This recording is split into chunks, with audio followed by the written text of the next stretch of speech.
Jai Hind, Jai Bharat, and welcome to Dev Talks. This is Aadi. I have with me Major General Prabdeep Singh, who's going to tell us what's happening with Russia and Ukraine. 1 year after the war, we did an episode last week where we discussed what has happened till now.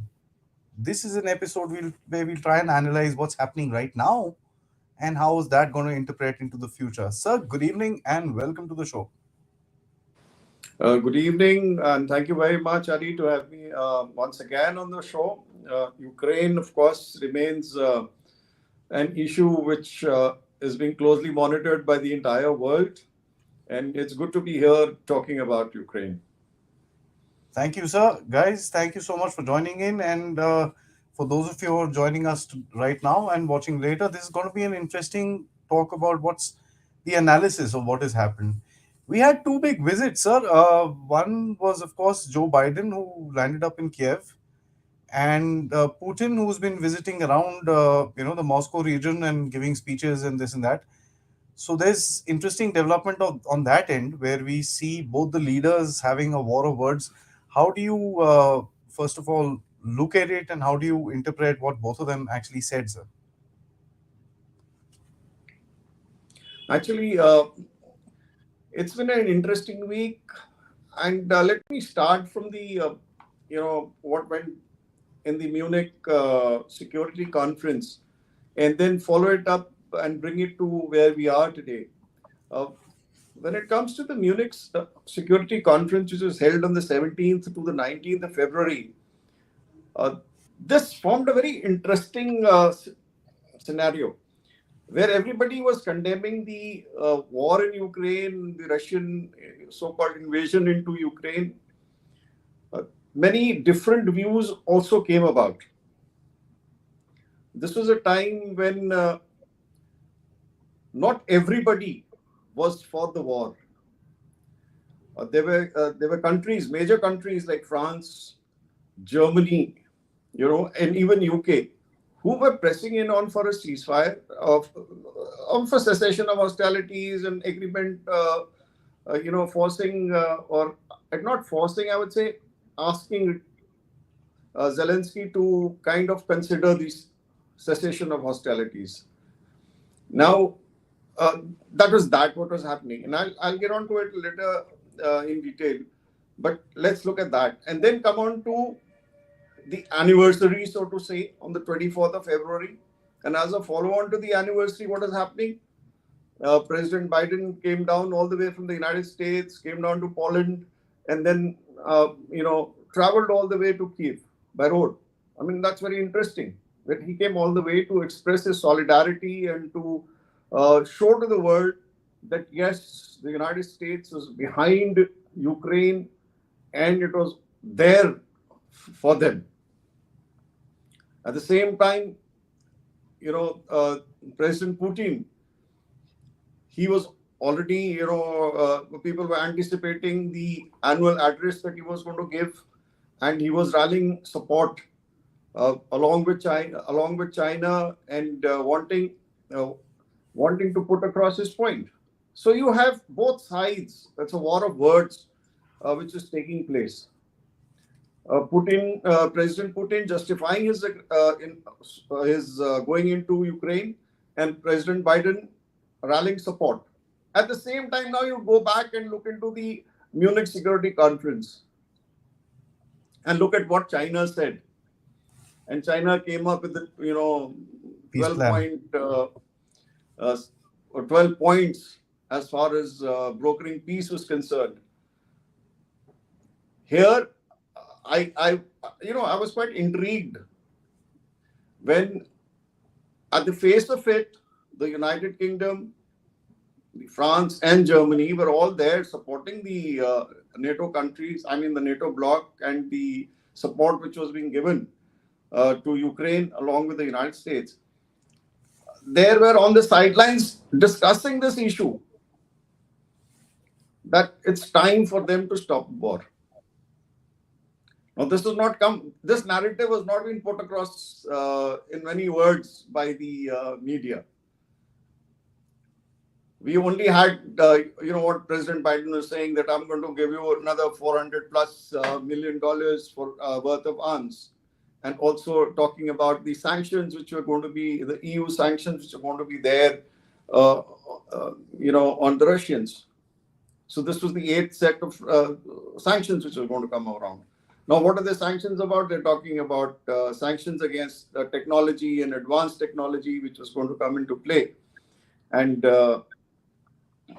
arms and ammunition, which are going to be provided to by the US to Ukraine. Okay. Now, interestingly, if you just read, if you just in tidbits, the news is all over. F-16s not coming, right? Tanks, yes.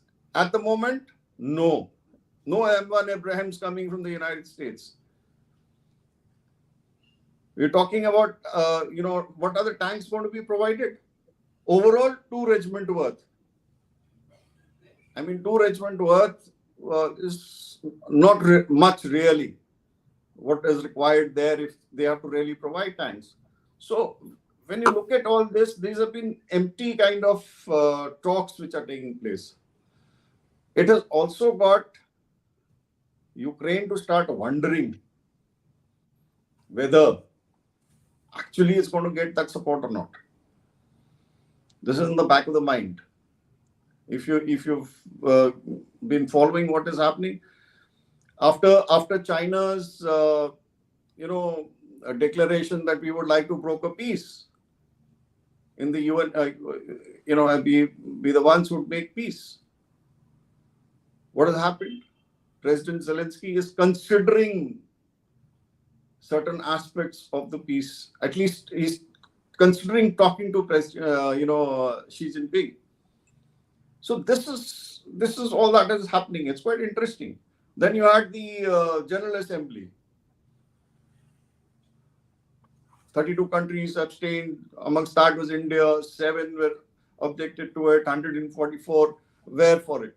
Now all that will continue to happen. And it is just a show of force, show of hands. And I think it's more of rhetoric and nothing much is happening on ground. As far as arms, weapons, anything is coming, I have my doubts. I think a stage is coming where people are losing out. The momentum is being lost. I would say at the battlefield, on the battlefront, but amongst people, amongst the nations which were rallying for this war. Yeah. That's an interesting roundup, if I may say so, sir. But the question which actually comes about is that there is now reports about shortage of ammunition, and the outgoing Secretary General of NATO, Jens Stoltenberg, actually said that we don't have the kind of production scale that the Ukrainians are using, and we won't be able to support this for a long time. That to me was a very interesting dialogue. And one thing else where President Biden also mentioned that I wanted to come, and he said this to the NATO allies in Poland, is that I wanted to come to shore up the front where you guys are and ensure that everybody is supporting. So are these guys now hinting at some sort of a crack within these systems where behind closed doors, certain countries are saying, enough, let's stop, we can't deal with this anymore? You're very right. I mean, the countries already, as I mentioned, France, Germany, UK, they're already talking about, there are protests in Germany. If you've read and seen the news, there are protests in Germany where people are saying, thank you very much, no more war. Let's get about and have peace. Even the Americans are also, the rating. I mean, there were at least 45. Earlier, there were 60% who were in favor. Today, there are 45% in favor of this war. So that popularity, or that the very fact that 140 odd billion have been given by the United States is not a small amount. I mean, which is 140 billion have been given into Ukraine, is not a small amount which has gone in. I mean, it's after all taxpayers' money which is going in, and people are not very happy about the whole thing.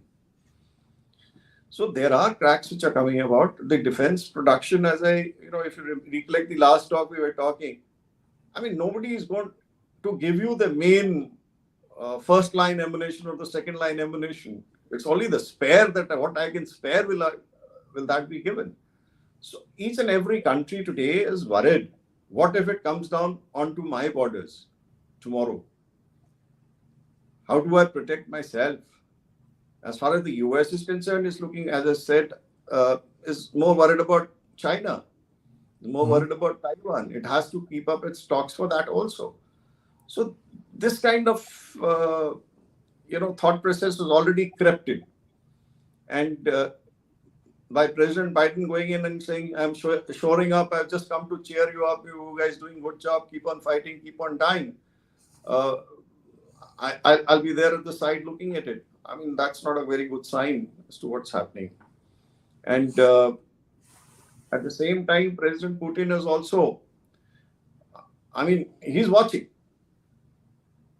If he's got his, troops ready, he's got his tanks ready, he's got his artillery ready, but he's watching as to what is going to be the reaction from the Americans and the NATO countries as to how much of arms and ammunition are going to be provided. I mean, it's a wait and watch kind of a show. That spring offensive that was about to come about uh, may not just come. It all depends on situation. Uh, it's him applying the pressure and saying, the nuclear saber rattling which is taking place. Mhm. That's another interesting thing which is happening. So you have the nuclear threat, you have the withdrawal from the New START, uh, you have troops stationed and amassed and ready to move in. What is this? This is putting pressure that come on to us, come on to come onto the table. Let's talk about it. And they are not. Russia is not going to say, "Come and talk." It has to be an initiative which has to be taken by the Ukrainians. But I think Mhm. egos are too high uh, to allow this to happen. So let's see as to how it works. And as far as the ground battle is concerned, the tactical battle is concerned, well, it's progressing, but it's progressing very slow. I mean, there are no major setbacks which have been suffered by the Ukrainians, though there are no major victories being claimed by the Russians as of today. Bakhmut continues to hold on, and I I don't know. It's just one city on the road leading deeper towards the west, and a lot of emphasis is being given to this Bakhmut town. Uh, I do not think it has any strategic value, but still, I guess they've got embroiled in a battle, and now they must fight it through, and that is what is happening. A lot of people would term that as a Russian weakness that they've not been able to take this city. That's question one, sir. And the second part is that you mentioned that both the sides have taken it to a sort of an ego that this is a battle. I mean, it's coming out to be the decisive battle for the war in Ukraine. A lot of analysts are now saying that Bakhmut is the key. If the Ukrainians win, the Ukrainians lose, they collapse. Reports are they've got some 24 battalions inside that place, almost 30,000 troops. The Ukrainians are still reinforcing them. How do you agree with this particular narrative? Firstly, that this is the key to the entire battle. Both of them are kind of jamming it out in this particular place. If I were to see this, if the reports were right that about 30,000 troops, Ukrainian troops, are inside Bakhmut, well, I just have to bypass. I just have to keep them engaged on all fronts or from all sides, and I just have to bypass with the main force. And if you think that it is the decisive battle, perhaps it has to be looked at in a different way. Decisive for something else. Decisive for uh, perhaps, yes, if it falls, the Ukrainians may say, yes, let's talk. Hmm. Okay, if they hold on to it, they'll say not now. I hope I've been able to put myself across. I mean, Absolutely, it is absolutely. So it's something. coming out to Okay, be, yeah, yeah. yeah, I will hold on to Bakhmut if I can hold on to it. I will not talk. If the Russians take this, maybe then I will talk. I'll be forced to talk. And if they put in about 30,000 troops and they think this is the last battle, um, maybe they are wrong, and the Russians may do something which is, entirely different. Hmm. You got to see that. And interestingly, what the NATO countries, the major NATO countries, when you talk of the UK, Germany, and France, this trio, what they are trying to say, and they are building a narrative. So look, stop the war. If you stop the war, we will bolster, we will support you with all this arms and ammunition that you require after that, so that Russia does not come in again. You see how interesting it is getting. We will give you arms and ammunition so that Russia does not come in again. So the lost territory, the 15%, 18%, somewhere Oh, yeah. 15, somewhere 18%, that 18% is already with the Russians.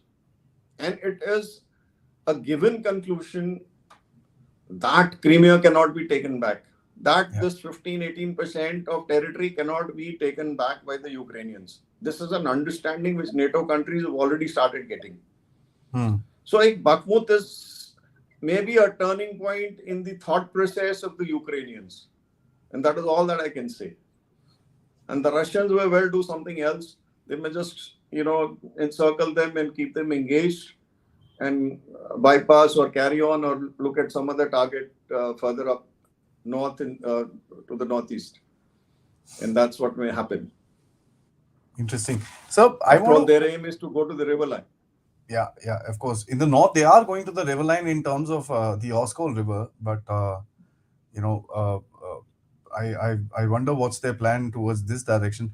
But so I want to ask you one big question with regards to the Russian way of fighting in this particular place.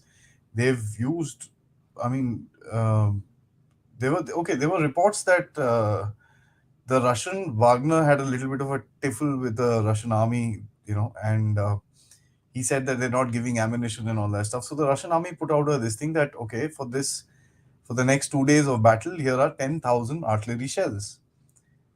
And they said this very categorically, 10,000 for 2 days. Now that tells you this just Wagner group is firing 5,000 shells a day. And this is just one city, one front. The kind of ammunition that has been expended in this entire place, can the Russians seem to be sustaining it at the moment? I don't know how many are their stocks, but the West does not produce that much.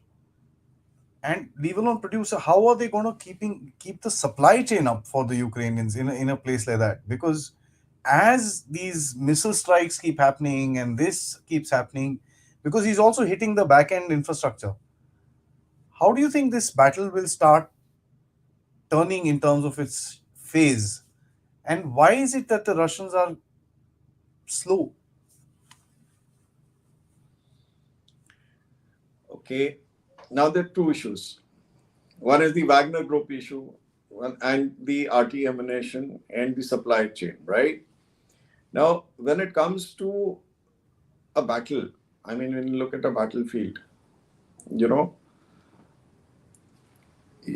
there is always, we use a terminology called preponderance of artillery fire.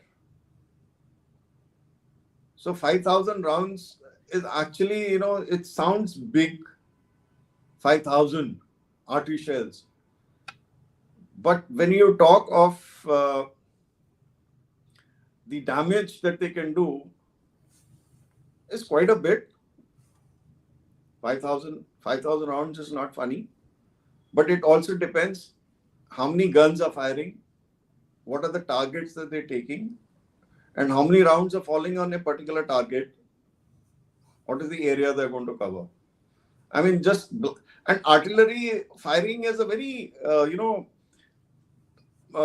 complex method. It's not just what you see on that, you load and you fire. You fire from 30 kilometers far to drop it at, you want an accuracy of about 10 meters or so, or maybe less. So that is why you fire more artillery, so that a concentration of barrage gets, I mean, it's a concentration of fire which takes place to destroy a particular area. So 5,000 scattered or at one place. When you say one place, I'm talking how many kilometers. So the numbers, though appear large, are actually not large. It depends on the targets, right? So if the firing 5,000 over 2 days, over 20 targets is really not much. So what will happen? Now the problems come with the Ukrainians. Each country is supplying a different caliber. Somebody is giving 122, somebody is giving 155s, right?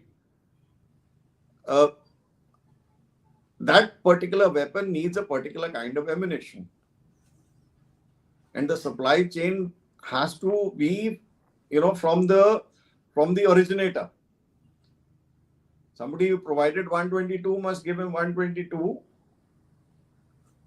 and of course he can get 122 artillery shells from elsewhere also. But the fact remains, 122 has to be fired by 122, and 155 has to be fired by a 155 gun, right? So what are the production lines? Where are they getting imported from? Who is importing it? Who is going to give it? How is the replenishment taking place? Where is the main depot? How is it going forward? How is it getting distributed? So these are all complex logistical problems, and these somehow don't appear to be factored in this kind of a war. I'm quite amazed, actually. You have a battlefront. Wars are fought by logisticians. I mean, if you have to be logistically very sound, whether it is weapons, whether it is food, whether it is water, whether it is fuel. Fuel must reach, ammunition must reach, water must reach, food must reach. How does it reach? What are the lines? So these kind of things are not standing out so very clearly.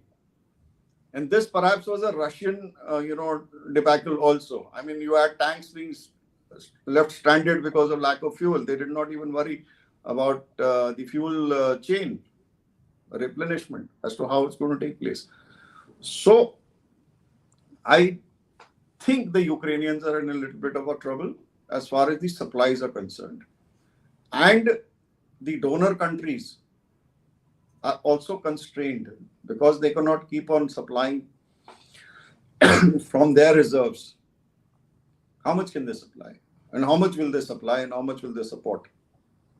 So hence the mood may be, we can say that the mood is changing. And as far as the Russians are concerned, I'm sure because it's a single nation, single, line of supply, they may be able to sustain themselves much, much longer than the Ukrainians will be able to. As far as the Wagner group is concerned, 50,000 of Wagner, it's a, mashup of all, mix up of all countries. You've got Iranians there, you've got Syrians there, you've got God knows how many nationalities fighting there for just their mercenaries after all. And how effective will they be? I really can't say. But yes, they are a nuisance, and they're causing good nuisance in their areas of responsibility which they've been tasked to. So let's see how it works out. There was a American group that had got created called the Mozart.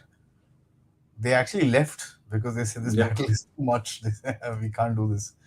It's too much. So one big thing, please, sir. Yeah, please go ahead. Sorry. So one big thing I find which is terribly missing, and I hope I make my point through by saying that, is that the analysis of the terrain uh, people just don't have seemed to forgotten about it. Everybody talks about this, that, and the other, but the ground battle is always based on terrain. Um, Ukraine has a weird terrain, of course. In the east, it's got a lot of industries, it's got a lot of urbanization. It's sort of a concrete jungle. It's got slight hills and then rolling open terrain. Now, how does terrain play into this entire game, sir? Because we've rarely read a commentary about or heard a commentary from the West or even the Russians about the terrain of battle. Uh, are they trying to secure a higher ground? Are the Ukrainians sitting on higher ground in Bakhmut right now? What's happening, sir? Well, firstly, it's all flat. I did a little bit of study in my time. Then it's there are no high grounds or there are no hillocks in this particular area. So it's actually a flat terrain. The only challenges here are a lot of streams and canals which are there, and of course, crossing over these is always a problem in there, and the Russians are limited to bridges. So it's a flat terrain. So that is why the defenses in a flat terrain, the defenses are always built around communication centers. Communication centers, when you talk of communication centers are where the road arteries meet, Hmm. right? Say, for example, look at Bakhmut. So there are n number of roads which are moving out from Bakhmut in all directions. So any town when you look at it, any city, any town, it has a lot of roads leading out of a city. So these communication centers become the defensive positions. So that is why you will find that the defenses are being based on urban centers. There are no dominating hill features. If there were dominating hill features, slightly dominating hill features also, the defenses would have been sited on those. Due to the lack of such uh, what you have is the defenses being built, based on built-up areas. This is a term called FIBUA, fighting in built-up areas. So it's a different ball game. So that's how it is. The terrain is flat. That's interesting, Yeah. but these built up areas do provide a whole lot of issues because I don't know. I mean, I'm just novice, but if you bomb it heavily, each one of these, the rubble that falls becomes another a defensive point for the defender. So it's much easier for the defensive party, isn't it, sir? Of course it is. So that is why I said in our concept of operations, you do not get inside. Uh, You cut off the arteries.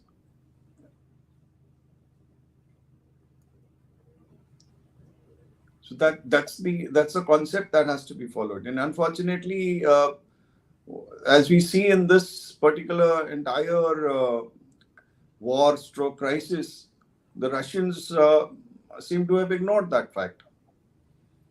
And when they did, I mean, when they moved in, they tried to do that, but they came in without any cover, without any tactical bearing. They just thought it'll be over in about 2 to 3 days.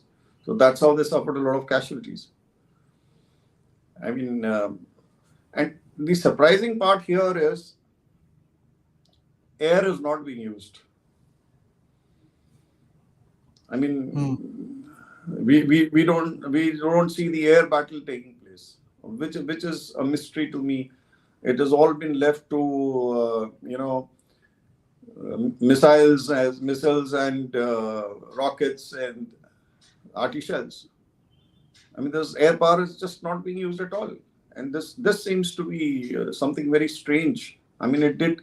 We did hear of the ghost of Kyiv and things like that, but God knows what happened thereafter. I mean, any battle which takes place, even any town which has to be taken or any defensive position has to be taken, it has to be softened, and it has to be softened by air, it has to be softened by rockets, it has to be softened by artillery, it has to be softened by uh, missiles in today's times. So that softening of a target before the main forces move in is extremely important. Uh, some of the air seems to be missing out here. And Any any reason that you can think of, sir? I think they're conserving their air, if I may just put it that way. Uh, the I thought so the too, air because yeah.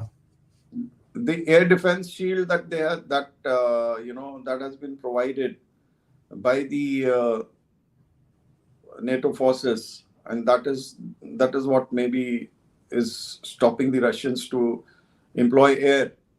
But today you have standoff weapons, standoff ammunition you can fire from a greater distance. Even from Russian territory, you could fire in. Some of that is not being used. You have bombers could fly in very high altitudes and drop. And today it's not times where dumb bombs are being dropped. These are all precision guided munitions which are fired at a greater distance, standoff distance. So you have DVR, in all these aircraft, and modern aircraft are very, very lethal. Some are missing. I'm quite amused, but that the only reason I see is that that's being preserved for use later on, if I may just put it. Or It's a as a wait and defensive watch. against, or as a defensive against a potential NATO offensive. You see, NATO. Why is NATO not getting into Ukraine? Why is Ukraine not being given NATO membership? Now, this is something which you got to see. NATO forces not getting into Ukraine, Ukraine not being given NATO membership. Every time he says this, no, no, no, no, no, push it back. And you can see the scare in You their know, eyes when they do that. yes, because they don't want to get into a direct confrontation with Russia.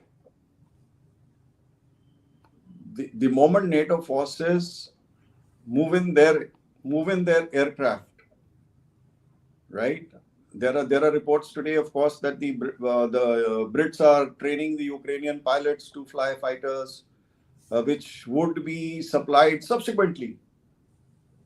And that subsequent phase is when the fighting stops, so that Russia does not come in again, we will arm you.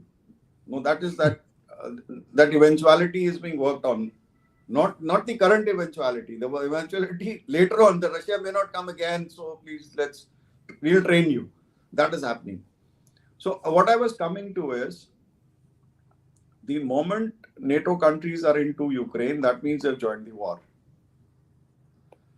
The NATO countries are very, very particular, and very clear instructions have been given to the Ukrainians not to fire into Russian territory. You see what I'm saying? Mm-hmm. Instructions: Ukrainians will not fire into Russian territory. Nothing is happening. There may have been 2-3 instances where certain ammunition depots and things like that have been blown up behind the Yeah, and that lines. one airbase attack, Ingalls airbase. Yeah, that's about it. So they are very scared that the Russian red lines must not be breached. When you talk of nuclear weapons, there are strategic nuclear weapons and the tactical nuclear weapons, or non-strategic nuclear weapons. And the Russians are always talking, okay, we've got nuclear weapons, tactical nuclear weapons. If I'm correct, maybe an old figure, the Americans have deployed about 200 odd TNWs along this, the eastern border of in the eastern countries. M61. The B9 countries, as they say, right? So I think Bucharest 9 countries, the B9 Because countries. Yeah, so the Bucharest 9 countries, in that area, there were about 200 TNWs. whereas the Russians have got about 2,000. So the ratio is 1:10. Oof. I'm talking tactical, I'm not talking strategic. Hmm. And tactical nuclear weapon, actually, if you really look at it, well, I'm not a proponent of nuclear warfare and nuclear war, but a TNW, if fired and if deployed and against your enemy, doesn't do much harm. Let me just tell you. Hmm. It is the aspect of we've done a study, we know what it means. It is an area weapon. It will destroy and raise a particular area absolutely down. I'll be finished. But it's not that scary as it was supposed to be. But then the fact remains that it gets into the domain of a nuclear warfare, Ah. of a nuclear war. So they are wary of this. No, there is no firing, no long range firing which is taking place into the Russian soil. Whatever fighting is taking place is fighting taking place is within Ukraine itself. Ukraine is not going across, because the moment it happens into the Russian soil, the Russians will fire. They know that these weapons could have only been fired by NATO countries, if not fired by them, but at least supplied by them. So you will have a Russian retaliation coming into across Ukrainian borders into the Poland, B9. Romania. Hmm. Yeah. So they don't want that kind of conflagration to take place. They don't want that kind of, stepping up of war to take place. Trust me, Ukraine is just a poor pawn which has got caught in this entire great game. So, and like we discussed last time, it's the Americans who are interested. It's only President Biden who went in to say, I'm there for you. Why didn't the Europeans go in? They never went in. They could have all, one by one visited, and they Hmm. did visit, of course. They did visit, but at that particular time, uh, they're seeing the futility of it. They started seeing the futility of it because it's hurting them in their own hometowns, in their own countries. So there is a change of thought which is taking place. So Yeah. let's talk about this nuclear thing. I mean, this is quite scary because if you look at the chain of events for since a while, President Trump walked off from the INF treaty. Biden came in. He basically walked off from the ABM. Then you have Putin saying, "Bhai, we suspend our stuff with the START now." ABM, INF, fair enough, they were older, but START was a very important treaty because it kind of reduces, uh, not reduces, keeps a tab on how much each country can have, and that's very critical because from having 13, 15,000 bombs to having 1,500 bombs is a, you know, it's still dangerous, but it's still much lesser. Uh, how do you see this thing? Because the entire game now, funnily speaking, in this war, the word nuclear has been used so many times. It's really not funny. Here is India and China, both nuclear armed countries, both having issues at the border. Never India says nuclear, nor China says nuclear. We just don't talk about it. But in Yeah, Ukraine, because nuclear is every third day, sir. Why? why? Because uh, okay, you mentioned India and China, so let's bring in Pakistan. Pakistan is only talking nuclear. We are a nuclear weapon state. So that's the blackmail argument that they've come up with. So when I look at Russia saying, he says, yeah, don't mess with us. Don't mess with us. We've got our red lines. Uh, you guys walked off from the INF. Now it's new start, and I'm walking out of the start, and I'm going to start, testing nuclear weapons once again. I mean, so don't stop me now. Thank you very much. I've walked out. You guys are, after all, you're coming at my borders. You plan to come to my borders. Russia was absolutely okay.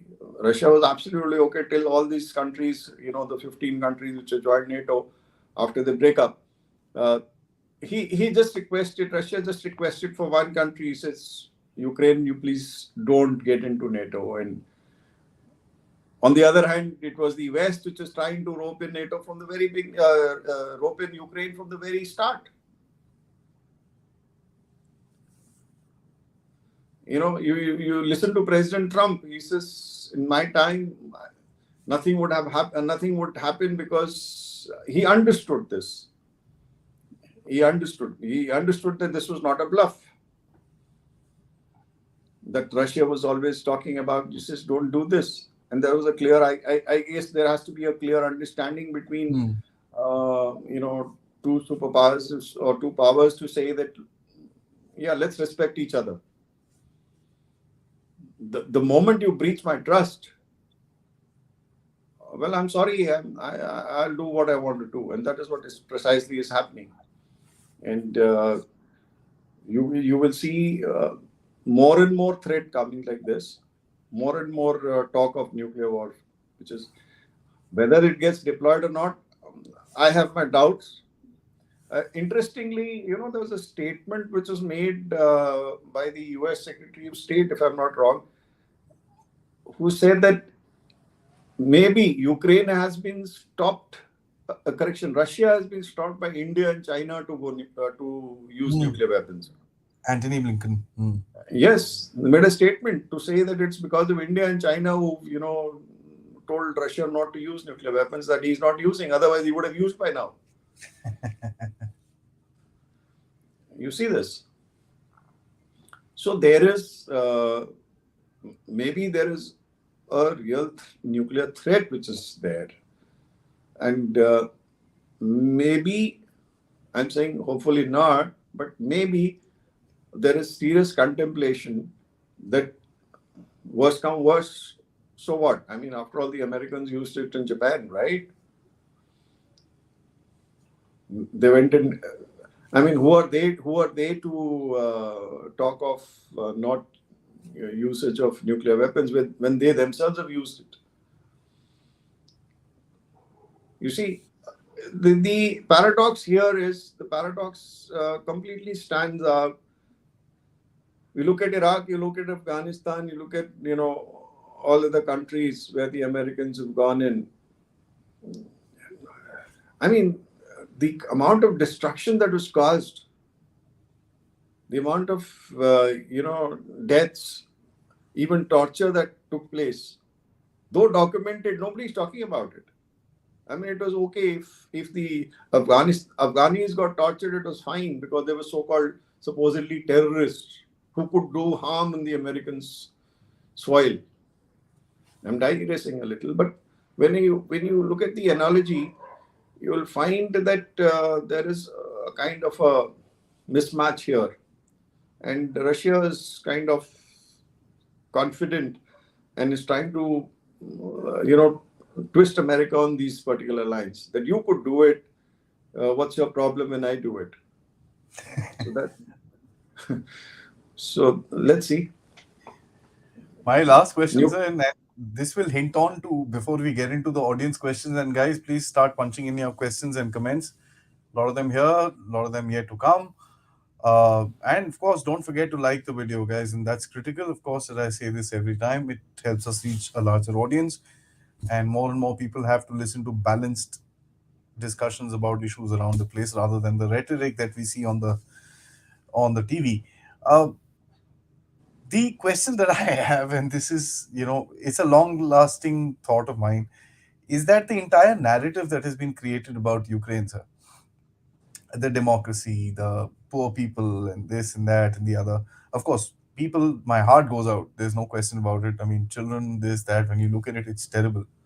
Uh, it's absolutely terrible. And whatever was happening in Donbass was as terrible as that before the kinetic war started. So, the question that I want to ask you is that the entire narrative which has been built across saying that by Ukraine must win, Ukraine this, Ukraine that, and a lot of political capital that has gone in by Western leaders into sustaining this particular narrative.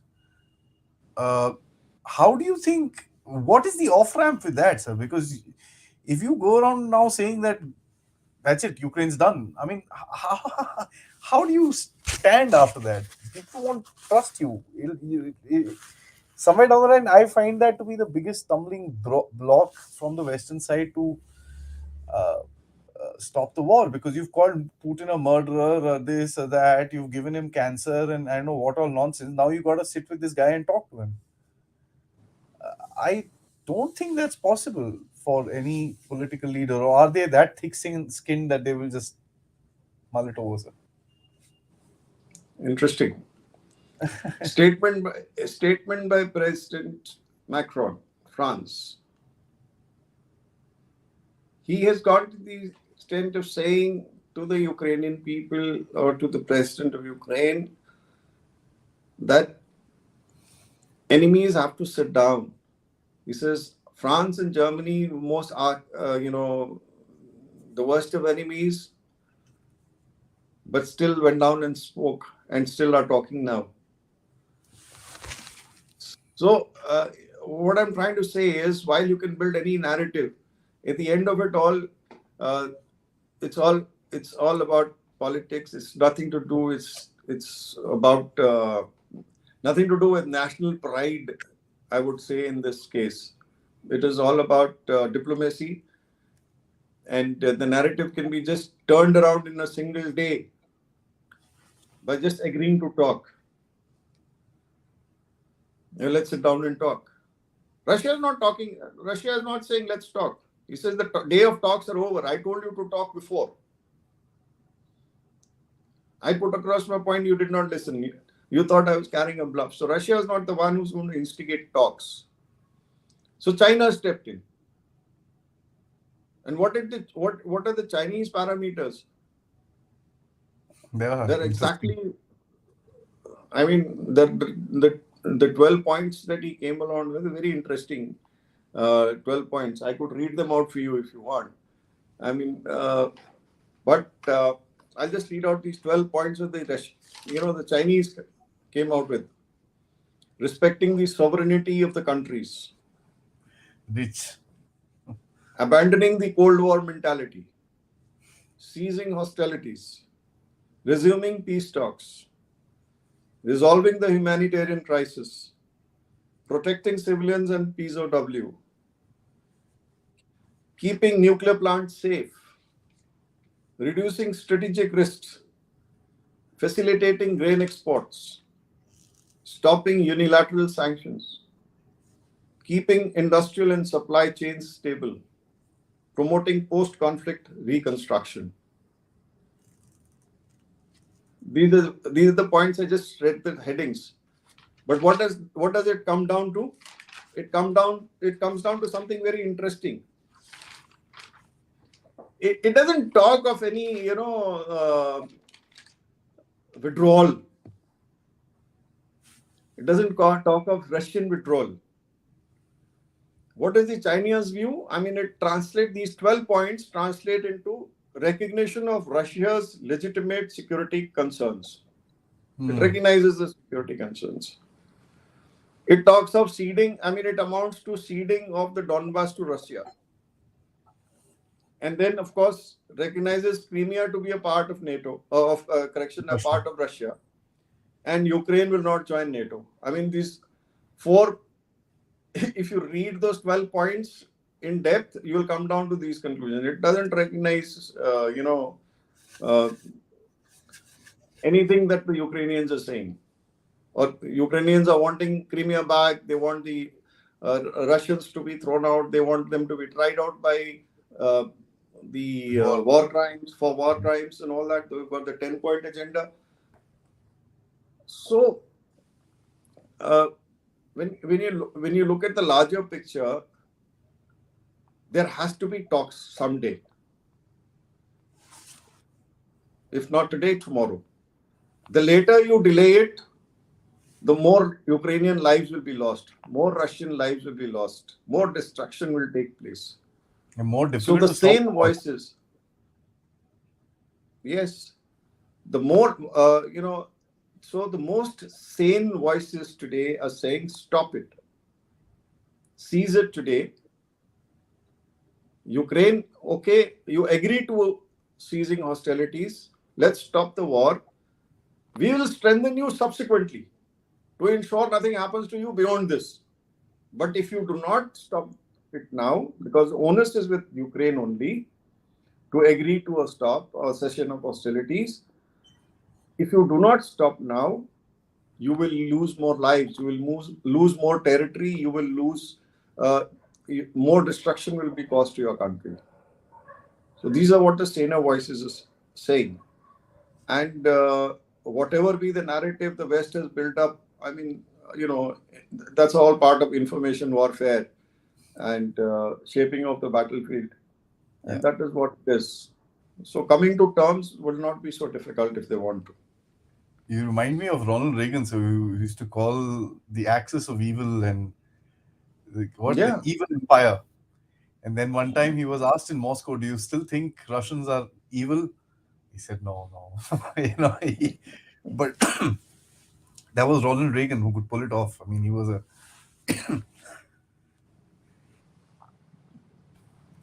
he was a great orator. Yeah. Yeah. You would have heard Tony Blair, Apologizing. recently apologizing for Iraq. So yeah, the truth will always bother you if you've gone in for something which is unjust. Absolutely. Yeah. Let's get into some questions. John Doe, thank you, sir. You've actually, he's actually taken the time to put 3, 4 messages with regards to the last communication happened. That last takeaway. So I'm just going to go through that. He says the big takeaway line from the last session was with General Prabdeep was that the war will change the world. He does not see this war in the traditional sense, i.e., Russia versus NATO rivalry, but rather as US trying to remain relevant in the European Union. So they engineered this conflict. And this turns things on their head sometimes in some ways, because it is said that Putin wants to roll back NATO, yet he's implying that the Americans are trying to save NATO. So his first question to you is what happens to NATO if Russia wins? Interesting. Thank you, John Doe, for your comments. Now, what happens to NATO if Russia wins? NATO loses credibility Well, and in the eyes of their own people. In fact, if I may just say so, NATO is already losing credibility, at least in the minds of the Ukrainian people. Because even after cessation of hostilities, it is unlikely that Ukraine will be absorbed into NATO. They are always talking about strengthening Ukraine with weapons and providing the wherewithal. Till now, there has been no mention of Ukraine. We are there for you. Fight. After the fight is over, you will be part. You will show me at all. So NATO is already losing its credibility, if I may say so.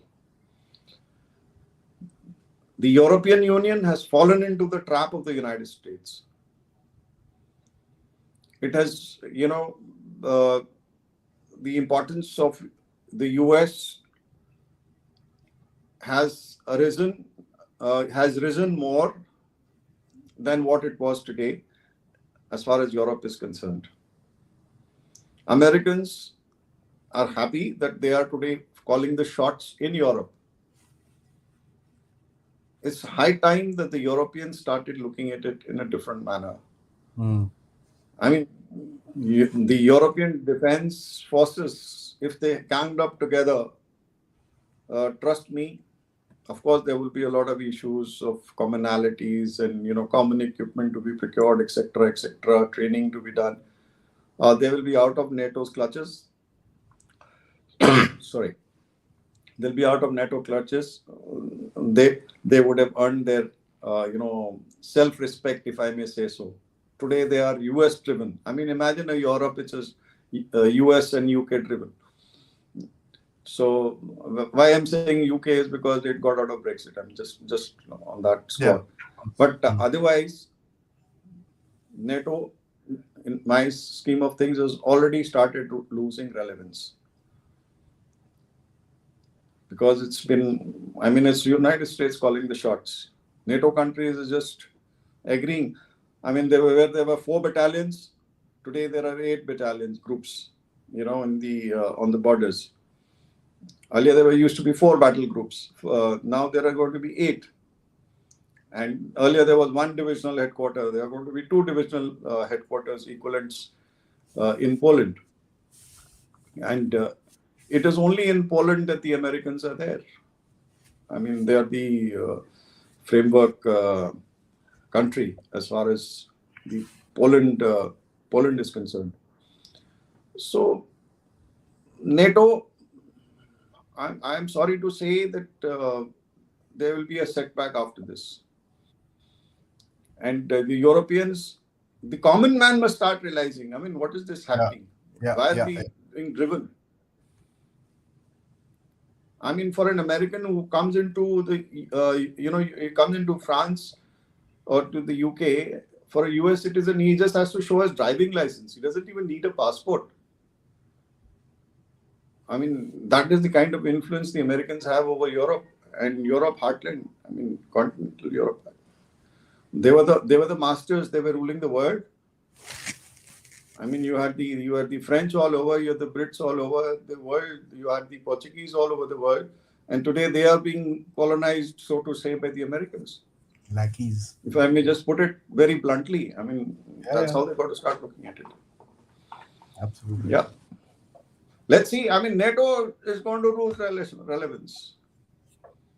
Mohit has an interesting comment. He says, I may sound evil, but India should not try to stop this war since it's working in India's benefit. After all, nothing matters in geopolitics. India is not getting involved, Mohit. India will not get involved. This is not, if it were a war between Ukraine itself and Russia, maybe India would, exercise its powers or its influence over Russia to stop the war. But this is not a war between Ukraine and Russia. This is a war of the US, NATO, EU sponsored proxy war in Ukraine. It's got nothing. It's not a Ukraine versus Russia. It's US, EU, NATO war through proxy Ukraine. So India is not getting into it, and we are too smart. We are a very progressive nation. We were non-aligned earlier. We remain non-aligned or maintain our strategic autonomy even today. I mean, we don't get carried, by this block or that block. We will remain. We will continue to see what is in our interest. Yeah. Absolutely. General, Russia will try to cut off Ukrainian access to the Black Sea and consideration of Russian defenses in its occupied area. So, your view on it? Yeah, absolutely. Spot on. We discussed this last time. Black Sea is important. I mean, the Black Sea, when you study Black Sea, the access or the control of the Black Sea from the Ukrainian side and the Russian side, I think there are a total of 8 countries which surround Black Sea, right? And this particular control, that is the, that port, which one is that? No. The Ukrainian. Odessa. On the west. Odessa.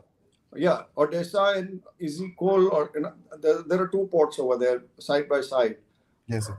That entire coastline of North Black Sea is what the Russians would aim to control. Along with, if you look at the Trinistra, that belt, that small strip, Trinistra, that is the southern portion of Moldova, and the northern portion of the Black Sea, connected to the Crimea, and then thereafter to Donbas. That is the area that would like to have access and control the Black Sea. So that is very much true. Russia does want to control, and it will manage to control, and it aims to control Black Sea. Transnistria is interesting. So I mean, there's some nonsense which keeps on happening in that entire area. I don't know why. John again says, he says, I consider Putin's constant reminders about nukes to be responsible, so that the West does not think Russia is weak. Yeah, absolutely. I agree with you, John, because uh, a nuclear threat, I mean, what am I scared of? I'm not scared of you, is what he's wanting to say. I've got nukes. If you think that you could use it in Japan to end the war, so can I use it to end the to end the war if I want to. I'm not obliged not to do so. So that is the threat, and that is to say that I'm not weak anymore. You may try and think that I'm weak, but I'm not. If you think I'm, as of now, I'm being rational, don't force me to become irrational, is what he's trying to say. Because, like last time when I had said, the Russians walked into Ukraine not with the aim of destroying Ukraine, not with the aim of causing destruction or killing the people of Ukraine. They came in to change, to denazify, so to say, and have a regime change, which unfortunately did not work out in their favor, and things stand as they are today. I mean, you mentioned these right-wing groups. It's really funny because about 2-3 years ago, that the Americans had banned the same Azov battalion as a right-wing extremist, white supremacist group, and then now their commanders are standing in the U.S. Congress and singing songs about Ukraine. So it's the, I mean, most hypocritical thing that one has ever seen. Absolutely. Vidita says Naftali Bennett's disclosure that Komediansky, okay, that's interesting, was ready to accept Putin's demand of giving up NATO membership and arming up Ukraine and come to the ceasefire. But US and EU wanted the war to continue. Vidita, you're very right. Had it been just left to Ukraine, they would have accepted it, because they kind of understood the importance that that their country plays, as far as keeping two mm, powers away from each other. They understood that, but President Trump played this, and he ensured that this kind of a thing does not happen. Hmm. It's something about the Republicans and the Democrats.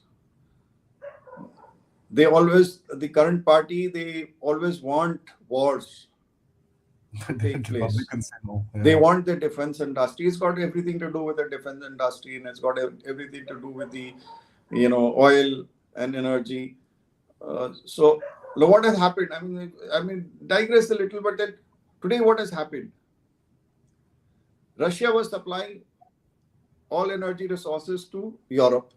Hmm. Now that dependency is gone. So who's benefited? It's all coming from the US. So Russia is now out of the game, is losing money. The Europeans are paying a higher price by getting it from the US. Who's gaining? The US is gaining. So it's all about oil and energy. It's all about arms and ammunition. It's all about the defense industry. Same thing happened in the Gulf. You look at Iraq, the same thing happened. Why did they go into Iraq? For the same reason. Oil. They went into oil. They went in because of the defense industry. Syria again, the same thing. Syria, the same thing. So it's a monopoly of these, so-called businessmen, diplomats, bureaucrats, and politicians who are there in the US who dictate all this. Had it been just Ukraine, yes, such a thing would not have happened. Yeah. Vidita, with your permission, I'm going to use this comedianski. This is damn funny. So, Yeah, thank you it's so much. actually funny. You know, uh, with Ukraine in the background, how should one access NATO and Europe's new declared policy of increasing engagement in the Indo-Pacific? Firstly, sir, thank you so much for joining me for the live for the first time that you've come in. Thank you. Nice to see you here. He's a very regular person on my lives, on my, very very interesting comments he puts on the video. So, but I've never seen him live, so it's nice to see him here. So, what do you have to say? Yeah, now we're turning on to Indo-Pacific. Indo-Pacific remains the main, uh, you know, area of concern. Europe, Europe and NATO. Well, I won't say NATO because NATO and Indo-Pacific really do not gel because it's a North Atlantic Treaty Organization focused on the the European soil, and as far as the North Atlantic part is concerned. When you look at the Indo-Pacific is concerned, yes, European nations per se are involved, are concerned, and they happen to be part of NATO, so yes. And as far as the Americans are concerned, they need all the strength and all the support when it comes to Indo-Pacific, and they fear what may happen to Taiwan. And if China focuses and starts, using the example of Ukraine, because China is watching very carefully as to what is happening in Ukraine. I mean, very, very carefully, because they're looking at the reaction. They're looking at how far it can go, how far can Russia go, and how far things will be accepted by the international community. Hmm. So, Indo-Pacific is a concern. There is a shift, which will not a shift that's existing. I mean, that's the existing threat which is take place, which is there. Last time, Adi had mentioned, the Arctic region towards the end. Now, someday just have a look at the map, place the Arctic, the North Pole at the center, and see how close the Americans are to how close are the Americans and the Russians. Very. I mean, there's just a Bering Sea, the Bering Straits, Yeah. separating Russia and the US, Alaska. I mean, when you look at it, when you look at the map, which is flat, the way it is generally portrayed, they seem to be poles apart, but it does not so. And the game that China is playing in the Arctic Sea is another interesting game. While it has no direct access to the Arctic Circle, but it is laying its claims on Arctic region. So Indo-Pacific, Arctic combined, you will see, and everything revolves around energy. Huh? Always. So with the climate change which is taking place and the temperatures rising, I think there has been, if I'm not wrong, a rise of 1.9 degrees centigrade already there in the Arctic Circle. And the Arctic opens up. The Arctic opens up. It's called the new NRS. It's the new route, sea route, NSR. It is the new sea route which is opening up, which is a shorter route for China to access oil or energy needs, and a shorter route for trade. So they don't have to go through, the Indian Ocean as such. So the dynamics are shifting. Indo-Pacific is important. Try and couple it with the Arctic Circle, and then we'll see what happens in another 15 to 20 years. There's definitely a shift, yeah. Vaman, I must say that's a wild thought, but I'll still take it up. Can Russia use a nuke as the final finish behind Russian captured territories and making NATO not to capture due to radiation? This will make a buffer zone for decades. That's a real wild thing. Nobody wants a nuclear explosion on his border for sure. Very wild. Uh, it it all depends, and I hope it doesn't happen. Doesn't happen, sir. Yeah, I really hope it doesn't happen. A possibility, remote. If it happens, well, it happens. That's all I can say. And nobody is wishing for it.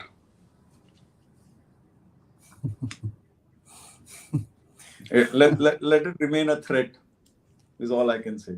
But then at So, the same time, I said tactical nuclear weapons. We're not talking strategic nuclear weapons. And yeah, you're not tactical talking nuclear the weapons, big mushroom, it's a small mushroom. we're talking about very small mushrooms. Yes. And a TNW, Pakistan also keeps threatening to use TNWs against India. Uh, so we're also quite well prepared as far as TNWs are concerned. The damage is not much. The radiation effect is not much, but nonetheless, it's a nuclear weapon.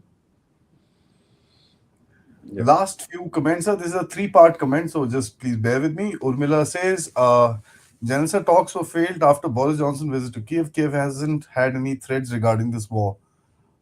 NATO fighting this war to weaken Russia, as 10 years Iraq and Iran war has done to them. If Putin threatens to invade Poland and other NATO countries after they get their ammunition exhausted, as uh, for Ukraine, as Russia is eyeing, they may get restrained military support out of fear. And the third part is if Putin threatens NATO that Russia is strategic and wait for the supporting countries' ammunition to get exhausted, maybe out of fear, they'll stop supporting Ukraine and ammunition for continuing this war. Interesting. Very interesting. A good question. Yes, that fear, that fear of Poland always remains. That in Poland always remains, and what you got to see is that Ukraine kind of remained a buffer zone, a non-NATO country along with Finland and Sweden on the north. These are countries which are deliberately neutral. But today, things are changing. Now you will have, supposing the NATO countries or Ukraine joins NATO, you will have a direct border between NATO and Russia. NATO countries and Russia. That's the one place I find Russia has lost, actually, sir. They wanted NATO to be pushed away, they brought it closer to it. Even with Finland and Yeah, Sweden, if you get it. yeah, but I guess they kept saying don't do it. Mm. I mean, they kind of, I would say, very bluntly put across that look, let this not happen. They kept saying from beginning because, the moment after the disintegration of the USSR and Russia was left alone and the other countries came about, they were given assurances that these countries would not be absorbed into NATO, but over a period of time they kept getting absorbed. And today, with 15 countries already in the fold, uh, Russia was left with no choice but to kind of say that let Ukraine not do it, because you are now bringing NATO directly onto my borders. That's what has happened, or that was what is intended to if Ukraine joins NATO, and so does Finland and Sweden. So the threat now from after this, let's assume a ceasefire takes place, and there is no buffer zone. Mm. The Russians are there at the borders, and so are the NATO countries. Now, what is Russia's fear? The moment the Americans deploy their missiles, of course they can fire from continental USA also. Distance. But now, once you bring them into Ukraine, the distance is 250 kilometers. That's it to Moscow. That reduces the time to a few minutes. I mean, a missile is fired within a few minutes, it's in Russia. 250 kilometers is nothing. So that is Russia's fear. Now, if that kind of a situation takes place, yes, Poland will be threatened. Hmm. Russia will aim to threaten Poland. And Poland has always feared that, right? And that is why the Americans are the ones who are sitting there in Poland, not in any other country. Of course, they're in Germany and all that, you know. So there is a threat to Poland, there is a threat to other countries, and that is what these guys are afraid of. And that is why Poland is the one which is supplying the maximum amount of, it's supplied, as I mentioned earlier, 260 tanks to Ukraine. Not funny, again. Absolutely not. I mean, complete, tanks have been given to Russia, Ukraine to fight. One country which is given 260 tanks. So everybody is worried, and that is why the Russians were requesting, pleading, saying that don't do this. Of course, now war will be, or the threat will come down nearer to all these countries. Hmm. Hmm. So that fear is always there. When you put it like that, so in that sense, the West is also lot because the Russians are going to push forward.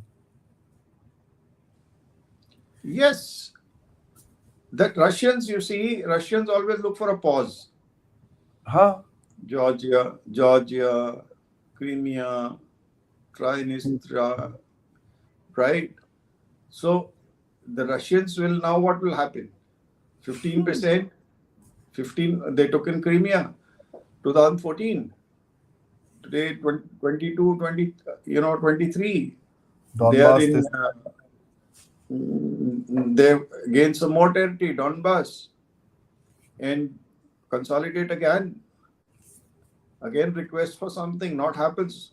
Okay, 5-6 fine. साल में फिरा देंगे. Putin goes. Another new Putin will come in. So this is never ending, because after all they want to push NATO far away from where they Further are, back. further westwards. So this is a great game which will continue. I mean, it's quite interesting that all this stuff is actually taking place. And I have a comment for you on an appreciation. It says, many thanks for this great session. Much appreciated, General, for taking the time to speak to us. Thank you, John. Wonderful. Thank you for your comment. It means a lot to me. And that's what I'd like to say, sir. Thank you so much. This has been lovely. This is the first time that you've come on live with us, and I'm sure people, will kind of keep this in mind, keep the discussion in mind, and we'll catch from this to the next point in uh, next point in terms of what is happening in the next week and in the next sometime. We'll come back and kind of cover it up. Oh, another one. It's very educative. Thanks a lot. Uh, so lots of comments coming right here with regards to this thing. So Ukraine is not something which is very well understood, and I'm going to say this quite blatantly that within India, everybody has looks at it from an Indian perspective and the perspective that we would fight the war. My point is that you've brought out an angle where you're talking about Ukraine from the Russia-Ukraine perspective, rather than looking at it from the Indian Army's perspective. Like, this is our doctrine, this is the right doctrine. Why aren't they doing this? If they're not, they're wrong. So that's something which is very, very refreshing. And I must say, a lot of people, again, thank you, sir. Uh, Very few Indian commentators on this subject, so it's always welcome. A lot of people are, commenting on that, and that's one of the reasons why I also want to continue this Ukraine talk, because bringing out a perspective on the ground as per the two fighters or the two countries fighting the war actually see it as the most important thing, rather than looking at how the West looks at it or how we look at it or anything else. Also, those are also important things, but tactically speaking, they're the guys on the ground, and I think you've brought it out very, very well. I'd like to thank you for that, sir, and of course, looking forward for our next Thank, conversation on Ukraine sometime very soon. Guys, thank you, before I Adi. Thank you sign very off, much. sir, And thank you, all those who were listening in and watching us. I've given a perspective which is maybe different and not a routine, but that's how mainstream. it is. And thank you very much for being here Thank with you. us. And Thank guys, you, Adi. before I Thank you sign very much. off, I'd like to request everybody, please like this video, subscribe to the channel if you haven't. See some new names here as usual every day. It's damn nice. We crossed 14,000 followers today. Thanks to all of you. Thanks to all of your support. And so please spread the word. If you do want to contribute towards the Dev Talks efforts, my UPI code is down there. Or you can just become a member or send us a super sticker or super chat. Jack Sparrow says, thank you for your service, sir. Thank you, Jack. Thank you very much. Thanks, guys. See you tomorrow for another interesting session. Till then, Jai Hind. Thank you, Jane.